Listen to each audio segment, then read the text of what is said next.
Doctors द्वारा corona virus से मारे गए लोगों का पोस्टमार्टम करने के बाद इस वायरस से संबंधित बहुत अहम जानकारी दी गई है।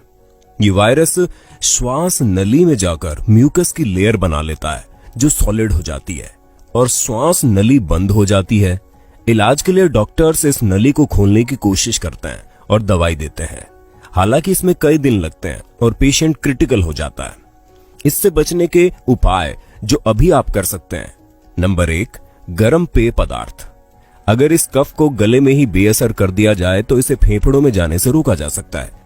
इसके लिए आपको गर्म पेय पदार्थों का सेवन बढ़ा देना चाहिए। इसके लिए आप गर्म चाय, कॉफी, गर्म पानी, हल्दी के साथ गर्म पानी आदि का भरपूर सेवन कर सकते हैं। इससे गले में जमा कफ पिघल कर पेट में चला जाएगा। पेट में गैस्ट्रिक जूसेस होते हैं जो उस कफ को बेअसर कर देते हैं। नंबर 2, हर दिन एंटीसेप्टिक जैसे कि विनेगर या लेमन का साल्ट या गर्म पानी से गरारे करें। नंबर 3, वायरस बालों और कपड़ों में चिपक जाता है। किसी भी साबुन या डिटर्जेंट से वो मर जाता है, इसलिए बाहर से घर आते ही सबसे पहले बिना कहीं बैठे सीधे बाथरूम जाकर नहा लें।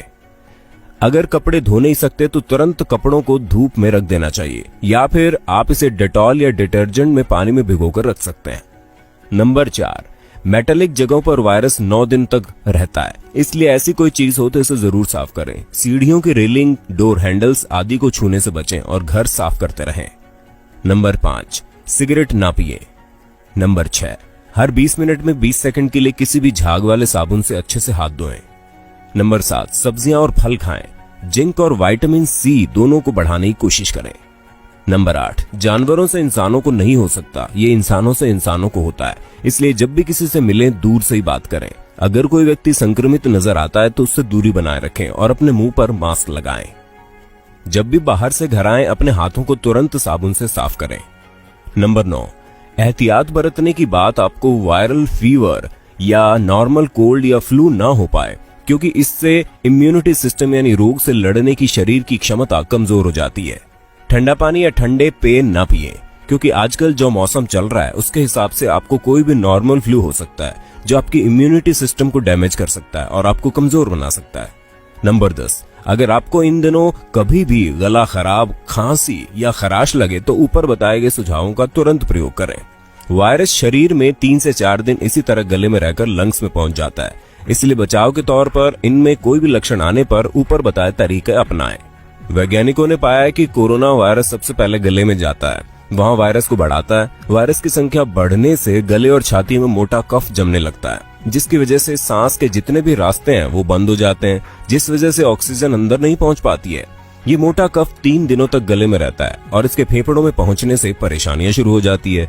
बाद में शरीर के अंगों, खासकर फेफड़ों पर अटैक करता है। ये किडनी, लीवर और फेफड़ों को डैमेज कर सकता है। वायरस के शरीर में घुसने के बाद क्या होता है? जैसे ही वायरस के ये कण बढ़ने लगते हैं तो ये बाहर निकलते हैं और ये गले के आसपास की कोशिकाओं को संक्रमित करते हैं। ऐसा होने से अक्सर गले में खराश और गले में सूखी खांसी शुरू हो जाती है। ये कण गले में ब्रोंकियल ट्यूब यानी सांस की नलियों को धीमा करने लगते हैं।